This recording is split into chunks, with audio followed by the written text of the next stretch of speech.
It's very clear and obvious because I see when games aren't designed well, what happens. That people end up struggling with the tools to play the game, the controls, and they don't know what to do, and they don't feel that sense of mastery. And it can make someone feel really bad about themselves, that they tend to blame themselves. People tend to take self-blame for not getting something and understanding something, instead of the fact that it's the game design perhaps is not designed in a way to help somebody actually play it well and to enjoy it. And when I say play it well, what I mean is not necessarily mastering the game, but the key is really having the possibility, feeling they have the possibility of mastering that game. As long as they have that self-efficacy, then they can enjoy the game. But what happens if they don't feel confident they have the possibility of mastering the game because of barriers within the user interface, within barriers within the pacing of the game,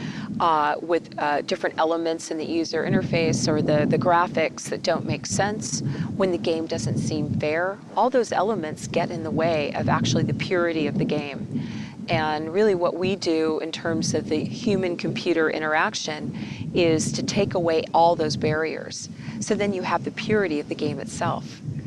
So that's why it's extremely important to have this kind of lens and insight onto a game.